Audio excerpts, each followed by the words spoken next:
officer of Wellington Dufferin Student Transportation Services. The number of drivers that are available, the spare drivers available, the office staff and admin staff that run the vehicles and also would fill in as substitute drivers, with the number of people being off for extended periods as part of the protocol, it looks like things are going to be a challenge over the next little while.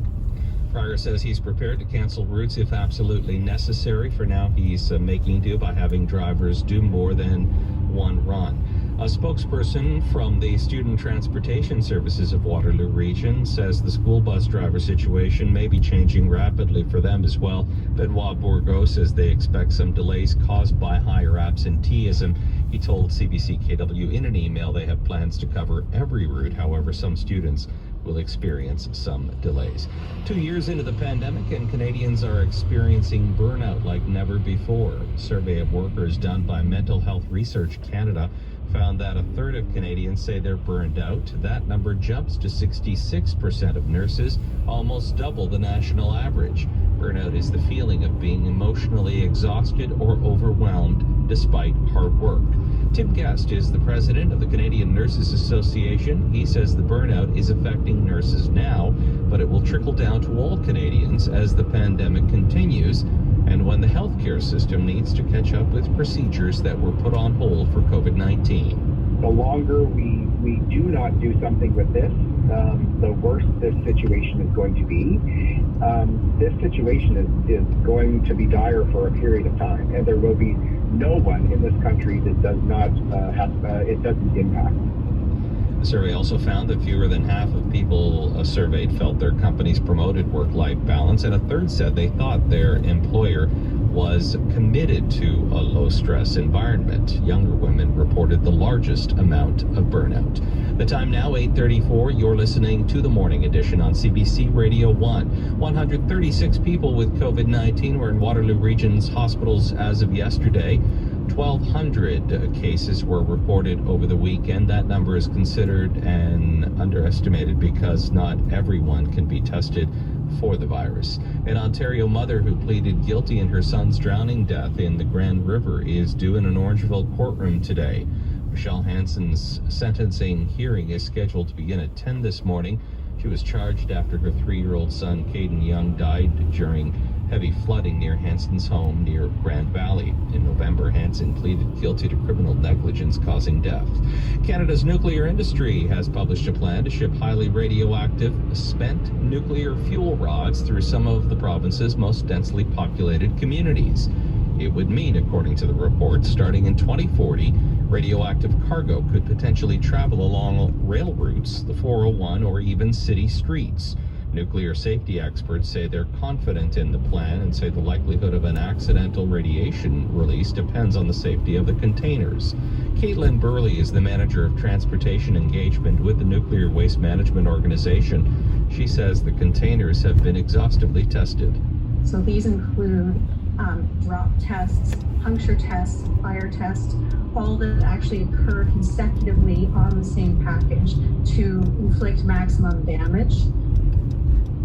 The waste would be shipped to one of 2 prospective sites in Ontario. Both South Bruce and Ignis in Northern Ontario are being considered for a $23 billion deep underground storage site.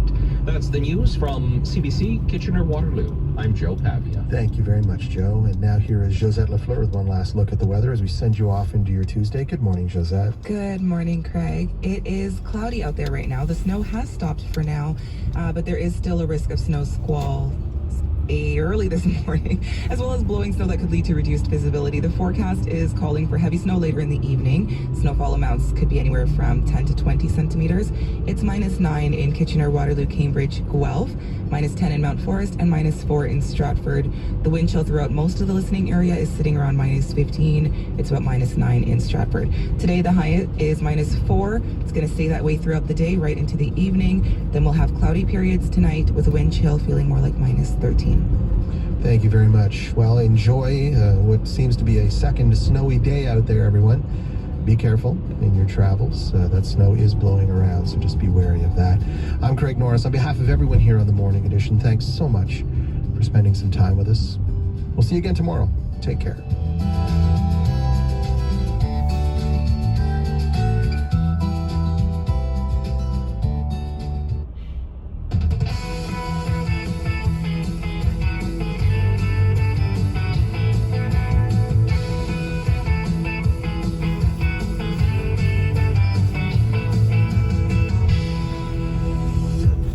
is the first oral COVID-19 therapy that can be taken by patients at home. The authorization today provides a new tool in the toolkit against COVID-19 at a crucial time in the pandemic as we're faced with new variants. As Omicron continues to spread and case numbers climb at a blinding pace, a new treatment that helps prevent mild cases from getting worse is being greeted with understandable excitement. In 30 minutes, what the antiviral pill will actually mean as this pandemic drags on. Also this morning, Michael Dunahee was just 4 years old when he vanished from a playground in Victoria, British Columbia. His disappearance has never been solved. Coming up, a new podcast revisits a mystery that gripped Western Canada in particular for decades and explores how, for 30 years, his family and community members have continued their search. And later, I want Mr. Biden to uphold the rule of law. I want him to shatter Guantanamo because Guantanamo Bay is disrespect to humanity. It's been 20 years since the U.S. prison at Guantanamo Bay was opened. Presidents have repeatedly promised to close it in an hour. Why that's been so difficult and whether now might be different. We start, though, with the mystery at the heart of the story of Anne Frank. Good morning. I'm Matt Galloway, and this is The Current.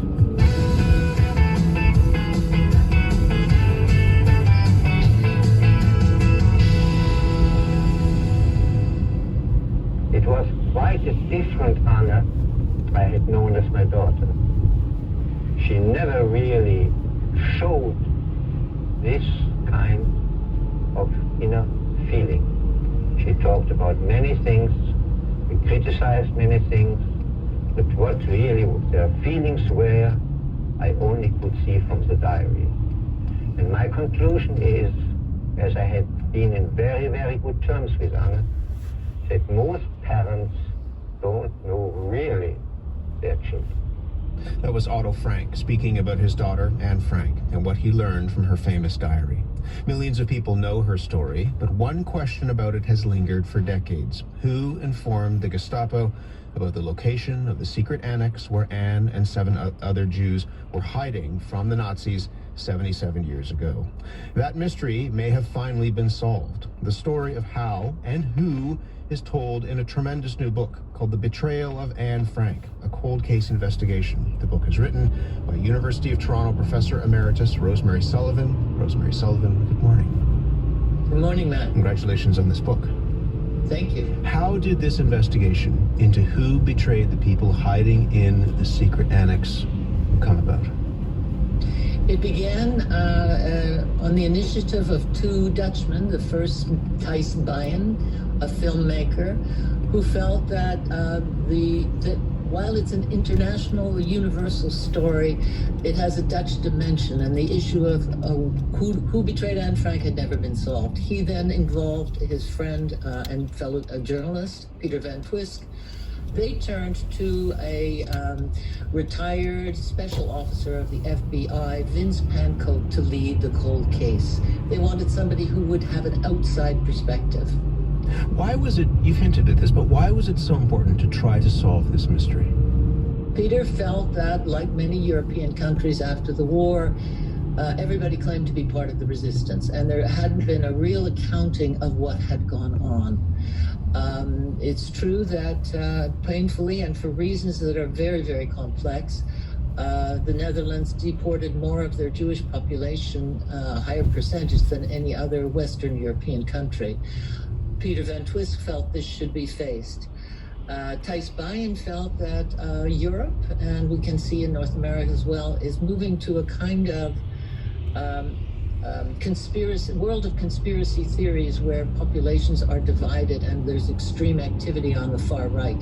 And he felt that looking at the Netherlands during the war would remind people of the price that's paid when things get out of hand. Anne Frank and those who were hiding in the annex were betrayed some 77 years ago. Tell me about it. There's an extraordinary team, a cold case team that is put together to try to solve this mystery. Who was on that team? It began with Thijs and Peter, the Dutch individuals who started the project. Then Vince Pankow was pulled in. Then Monique who was Cohen's, who was a criminal analyst in the government. There was Brendan Rook, an Australian detective, and then they pulled in various specialists, profilers, etc. And then there were young historians who joined the project. So that at its height, there were actually 23 people working together in an office in the north of Amsterdam on the cold case. But in addition to that, there were endless appeals to specialists to help with the process.